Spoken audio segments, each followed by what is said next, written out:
Mom, Rachel just boarded my plane to Paris. I'm holding her passport in my hand.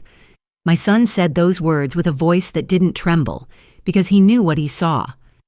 I, on the other hand, was holding a mug of coffee in a house where Rachel, his sister-in-law, was very much here.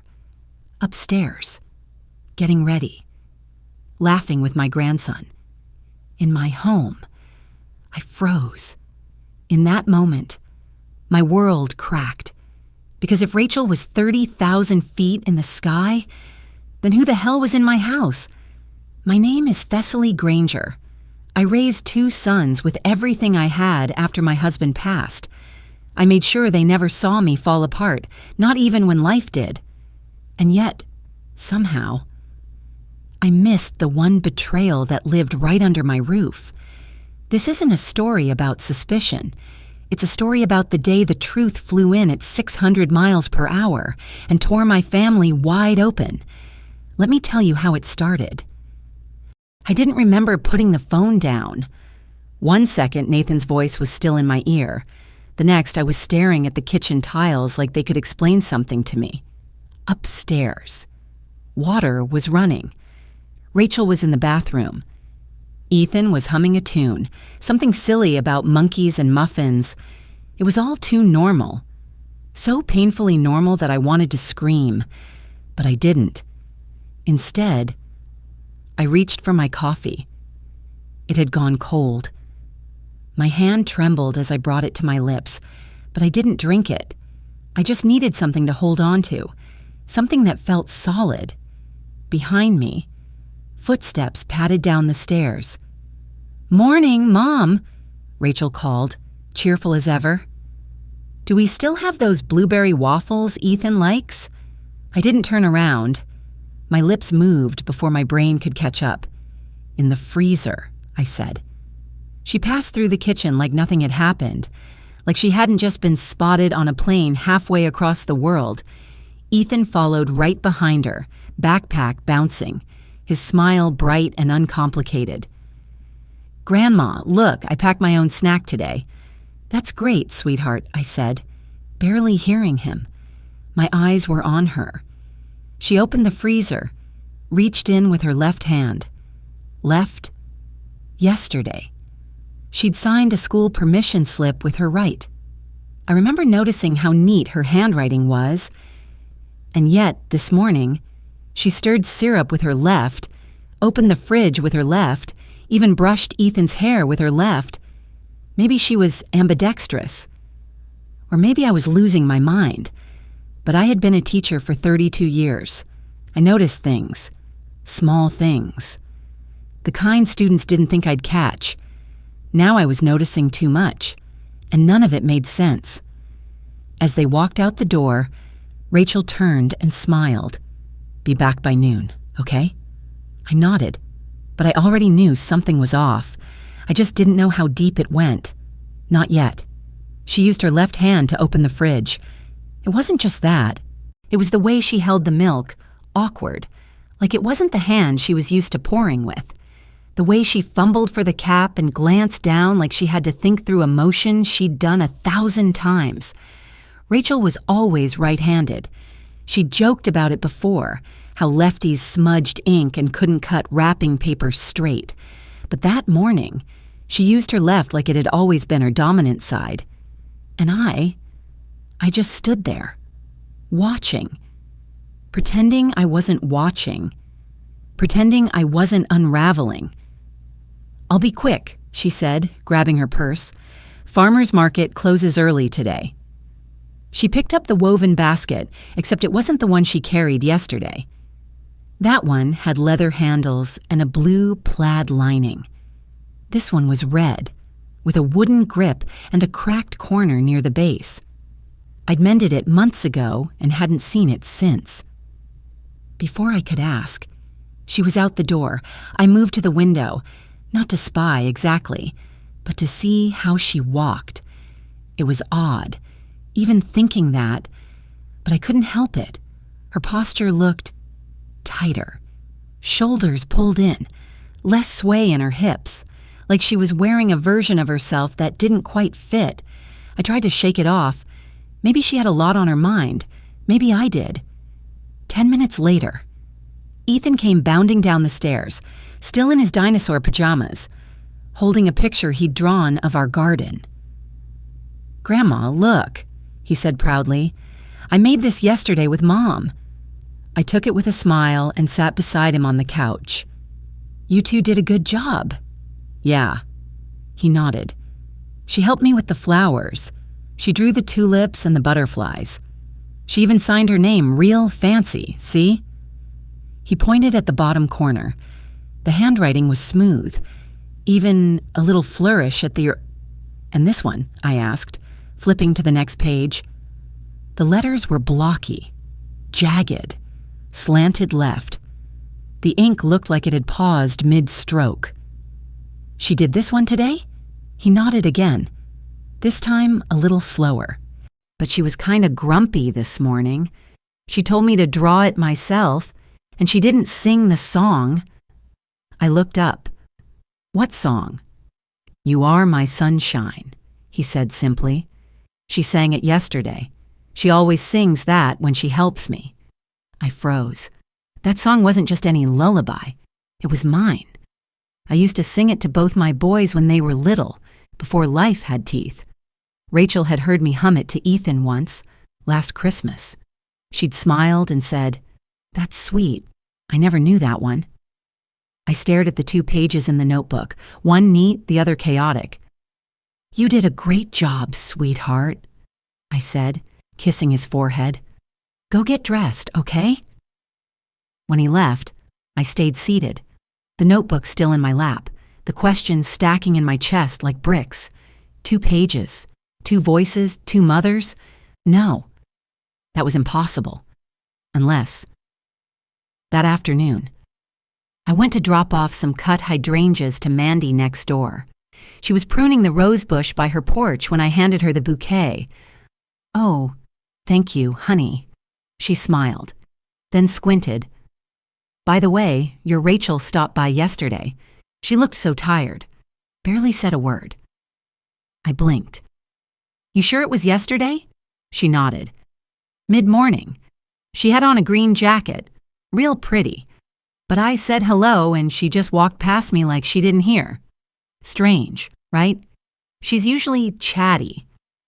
That jacket had been in the laundry room since Tuesday. I didn't say anything. Back on our street, I passed by old Mike, the handyman who worked on Rachel's deck last summer. He tipped his cap. "Your daughter-in-law's been giving me the cold shoulder lately." He chuckled. "One day she's sweet as pie. Next day she looks at me like I'm a ghost." I forced a laugh. "Maybe she's just got a lot going on. Or maybe she's got a twin," he joked. I didn't laugh. When I got home, I sat at the kitchen table and opened a blank notepad.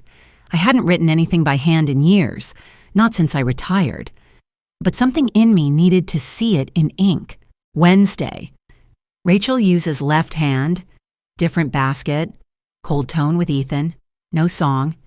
Tuesday, right hand, sang lullaby, drew tulips with Ethan, blue basket, friendly with neighbors. I stared at the list.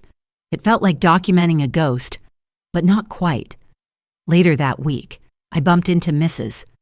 O'Brien at the Saturday market. She was wrapping up a bouquet of sunflowers for a customer when she saw me. "Your daughter-in-law came by twice this week," she said, tying the ribbon. "Once on Monday, bought daffodils and chatted forever. Then again on Thursday, didn't even say hello." I smiled weakly. She's been busy. But my throat was tight. It wasn't just me. The neighbors were noticing. The child was noticing. And suddenly, all those strange moments that I'd brushed off, her not remembering things she herself had said, mixing up dates, that look in her eyes like she didn't recognize my voice some mornings, they all clicked into place. It wasn't imagination. It wasn't paranoia. Something wasn't adding up. And if I didn't start paying closer attention, I had the sick feeling it was going to get worse. Much worse. It was late afternoon when Rachel said she needed to make a quick run to the farmer's market. She grabbed her oversized tote, slipped on a yellow wrap dress I hadn't seen before, and kissed Ethan on the head. "Don't forget to practice your spelling," she called as she walked out. I waited precisely 4 minutes before I followed her. There was no plan, no thought-out strategy, just instinct. I grabbed my old cardigan, slipped on sandals, and walked 2 blocks behind her, careful not to step too close or make any sound she might recognize. But Rachel didn't look over her shoulder. Not once. Instead of heading toward Main Street where the market tents would be wrapping up, she turned left, toward the older part of town, the place most folks didn't go unless they were dropping off scrap metal or avoiding someone. The road got narrower, more industrial. Cracks split the pavement, and the paint on most buildings was sun-bleached or peeling in long curls. A truck with a busted tailpipe rumbled past us. I kept my head low. She turned a corner. I sped up slightly and peeked. Someone wearing her skin walked confidently through the gate of an old brick warehouse with rusted hinges and ivy growing up the sides. She knocked once, twice, waited, and then disappeared behind a thick metal door. I stood still, heart thudding.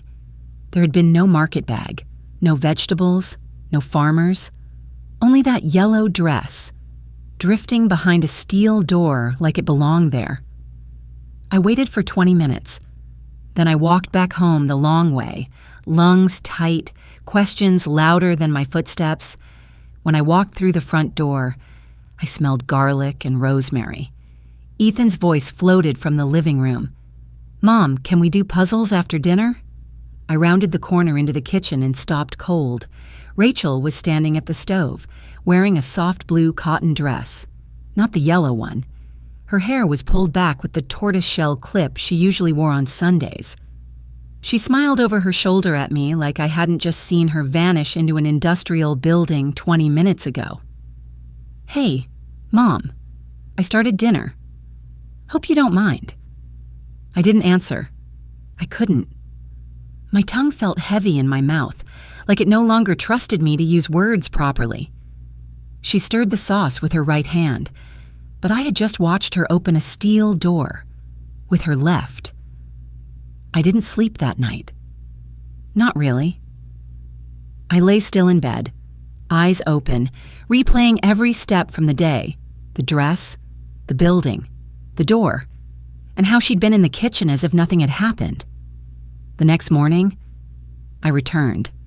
I didn't bring flowers, or a reason or a plan, just a cheap scarf wrapped around my head and a prayer that I wasn't about to get myself arrested or shot. The warehouse looked even rougher in the daylight. One window was boarded. A mangled shopping cart leaned against the fence. Still. I walked up to the door where I'd seen Rachel knock. I did the same, once, twice, and stepped back. The door creaked open 2 inches, then 3. A woman peeked out, wide-eyed. She looked just like Rachel, exactly like her. Same jawline, same almond eyes, same freckle by the left cheekbone, except the eyes in front of me were tired, wary. And when they landed on me, they filled with something worse than fear, recognition. "Are you?" I began. She opened the door wider. "You'd better come in." Inside, the place was dim but clean. A small table, 2 mismatched chairs, a calendar with cats on the wall. The scent of boiled rice lingered in the air. "I'm not Rachel," she said before I could ask. "My name's Isolde." I sat slowly. "You look just like her." "I know." She twisted her hands in her lap. Her voice was soft, stretched thin. "She found me last year, said I looked familiar. We ran into each other at a thrift store of all places. At first, we thought it was a joke, but then she asked if I'd be willing to help her, just now and then." "What kind of help?" I asked, even though I already knew. "Nothing illegal, just pretend to be her. for a few hours. She said she needed breaks, that her life was exhausting, that she didn't trust anyone else to watch Ethan. My hands clenched under the table. And you agreed. She nodded, slowly. I needed the money. My mom, my adoptive mom, she's sick, real sick. Dad can't work anymore. We were behind on rent, on medication. Rachel offered me enough to pay the bills for 3 months if I just helped on weekends. Weekends, I repeated. She swallowed. And some weekdays. I'd pick Ethan up from school, make dinner, go to the market. She said no one would notice. I tried not to talk too much. I don't sound exactly like her. I just smiled and nodded. I stared at her. At Rachel, but not Rachel. Her posture was smaller, her presence different, but the resemblance was flawless. Why you? I asked quietly. She didn't speak right away. Then, slowly, she reached into a tin on the shelf and pulled out a folded piece of paper. It was yellowed, creased. She laid it flat on the table. A birth certificate. 2 names. 2 identical dates. She looked up. Her voice cracked. We're twins. Separated at birth. She knew it. I didn't. Not until it was too late. The warehouse felt colder. I didn't know whether to scream or cry or just walk out into the street and let the wind carry me somewhere else. Your sisters, I whispered. Isolde nodded. She never told me why she didn't want to know me, only that I could help her. I thought maybe it would bring us closer, but now I'm not sure she ever planned to let me in.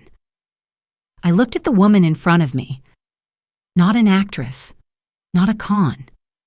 Just someone who got pulled into a web without realizing the spider was family. And the worst part?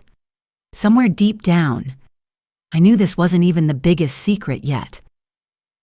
The old house sat at the edge of a quiet road, tucked beneath a rusting tin roof and the soft hum of pine trees swaying in the late spring wind. Irene answered the door from her bed. She couldn't stand anymore. A nurse had let me in. The room was dim, the curtains drawn halfway. She looked like time had folded her in half, smaller than I imagined, but with eyes that still saw too much. I'm Thessaly, I said softly. I know Isolde.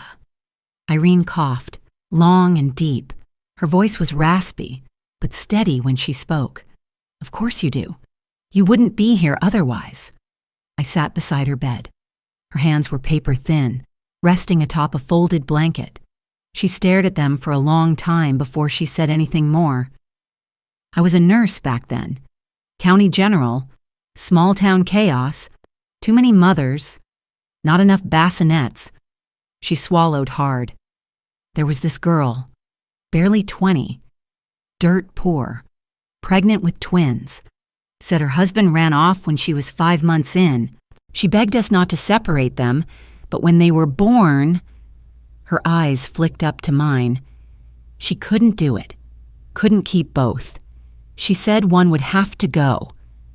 A silence settled between us, thick and sacred. I couldn't let that baby end up in foster care, Irene whispered. I had just lost my own daughter. Still had formula and a crib I couldn't look at, so I asked the attending to look the other way. He did. One baby stayed, I said. She nodded. The mother named her Rachel. Took her home to Bend, Oregon. The other, I called her Isolde. She was mine. I reached into my purse and pulled out the folded copy of the birth certificate Isolde had given me. Same hospital, same date, same time. Different fates. Irene closed her eyes for a long moment, tears slipping silently down into her hair. She always wondered, she whispered, about where she came from, and I never told her. I didn't want her to feel abandoned twice. I squeezed her hand. She opened her eyes again. She deserves better than what Rachel gave her. I didn't say it out loud, but I agreed. Later that evening, I called Nathan. He was just getting off a long-haul flight to Chicago and sounded bone-tired, but his voice straightened when he heard the tension in mine. "I need you to do something," I said. "Name it." "Rachel's passport. Can you get a record of it? I need proof she left the country." He didn't hesitate. "I'll pull it from the system tonight. I'll send you the file." The next morning, it was in my inbox.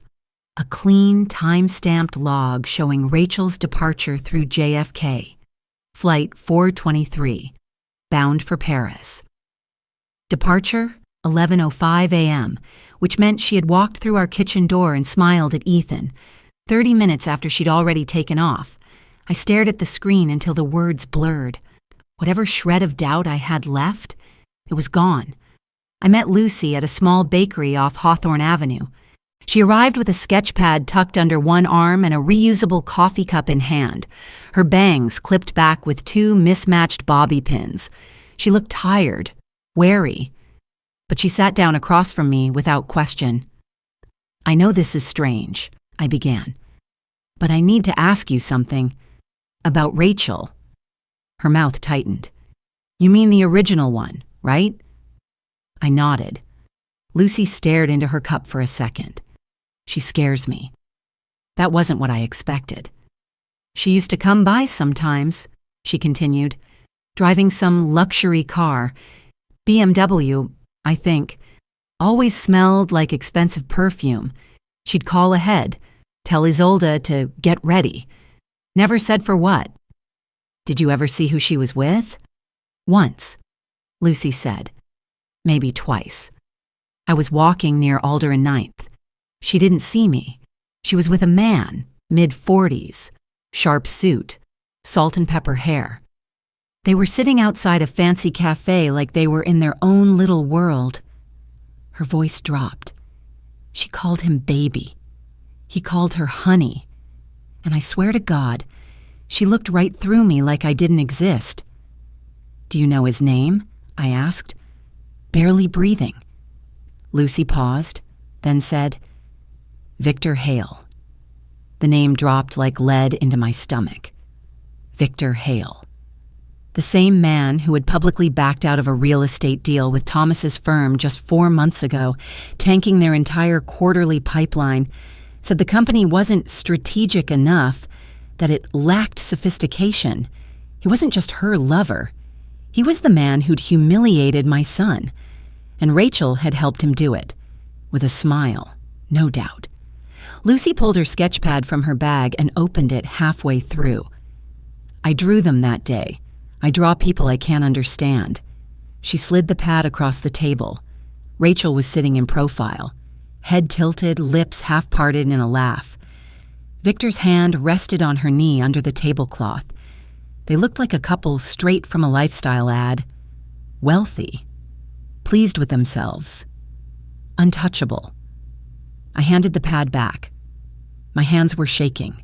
She told Isolde it was just errands, just housework, just watching Ethan, Lucy said. But that wasn't what she was doing, was it? "No," I said, my voice flat. "She used your friend to live 2 lives, she murmured. The woman with the apron and the child, and the woman with pearls and a man who buys her weekends in Paris." I nodded once, and Lucy sat back in her chair. "You gonna tell your son?" "I have to," I said, "before she burns everything he still has left." But in that moment, I wasn't thinking about Thomas. I was thinking about Ethan, because that little boy had only ever known one mother, and now he might learn she'd been 2 different women all along. The table was set the way Thomas liked it. Cloth napkins, rosemary chicken, the mashed potatoes I always whipped with too much butter. Candlelight softened the edges of the room. It looked like a family gathering. It smelled like safety, but it felt like the calm before something no one could stop. I'd spent the entire day preparing, not just the food, but the truth.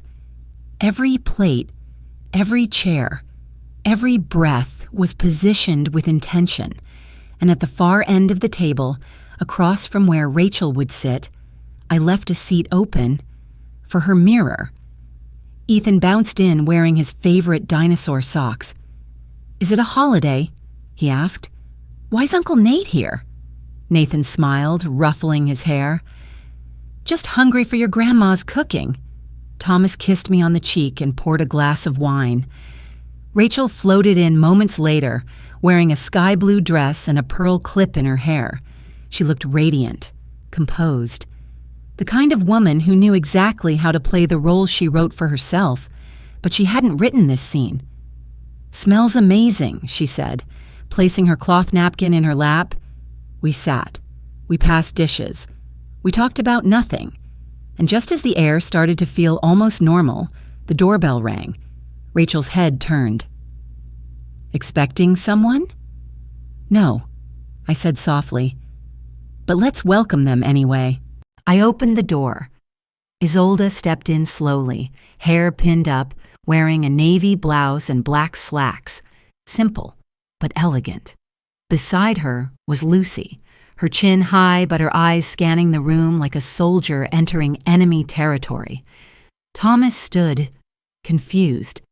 "Mom, everyone, this is Isolde," I said evenly. "Rachel's sister." Rachel's breath caught, but she didn't speak. Her hands stayed folded in her lap. Ethan's voice rang out, bright and innocent. "Wait, Mommy's sitting here. But Mommy was in my room earlier. She was helping me find my slippers." A silence cracked through the room like a branch underfoot. Rachel opened her mouth. "Ethan, sweetheart." That was... Nathan stood, reached into his jacket, and dropped a folded document on the table. It slid across the cloth and landed near Thomas's hand. "Flight 423, he said. "Departed JFK, Paris bound. Passport scanned at 10:56 a.m. Passenger, Rachel Granger." Thomas stared at it, unmoving. Rachel turned pale. "I don't understand," he said finally.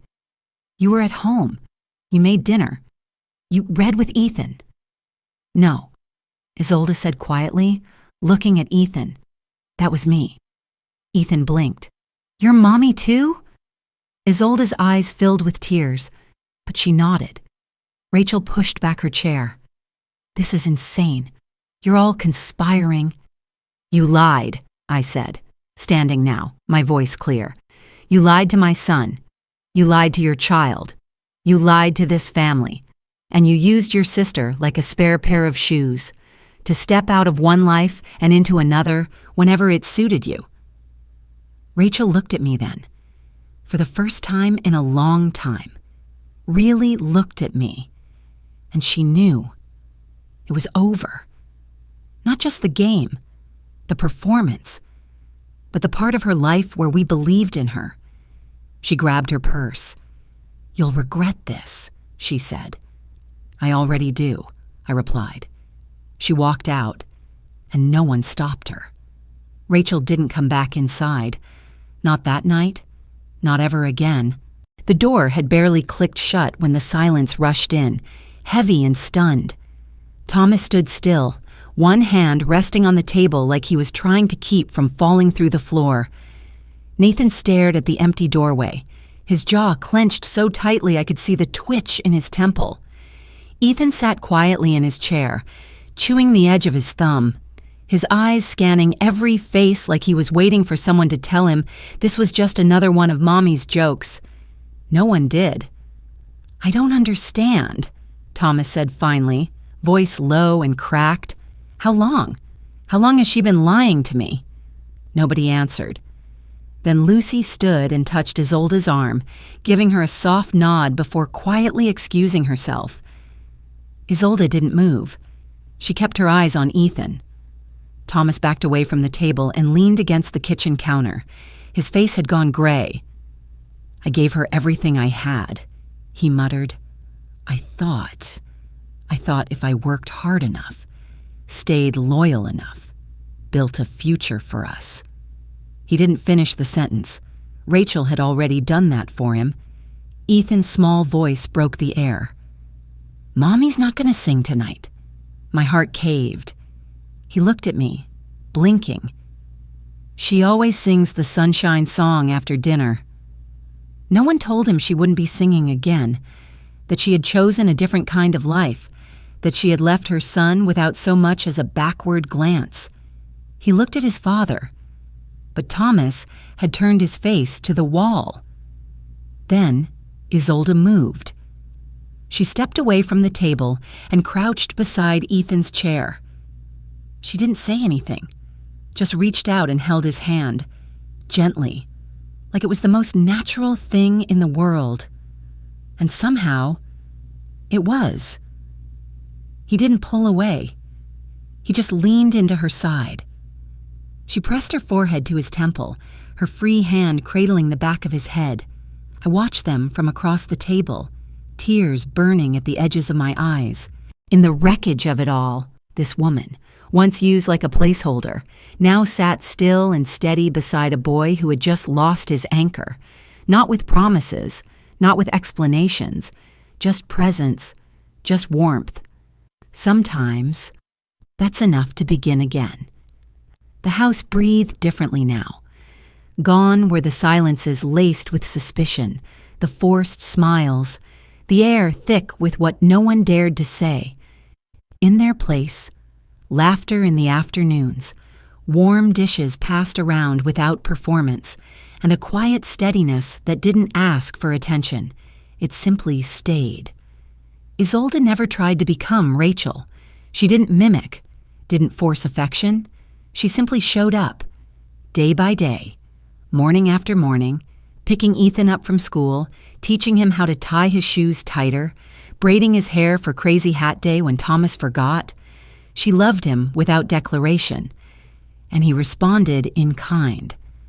That spring, the sun lingered longer in the sky, and the garden came back to life like it had never known what wilted meant.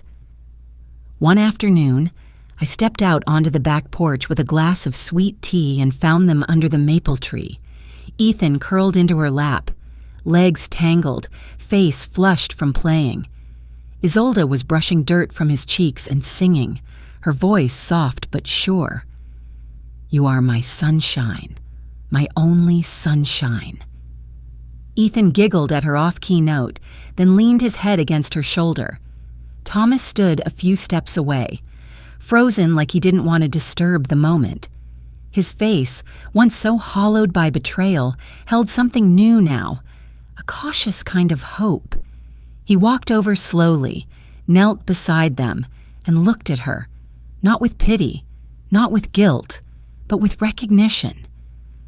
"I know this isn't what you planned for your life," he said, "but if it feels right to you, if it ever feels like home, would you stay?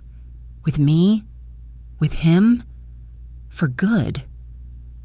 Isolde didn't speak right away, but her hand found his, and when Ethan looked up and smiled without needing any words, I knew the answer had already been given, because in the end, family isn't always the one we're born into.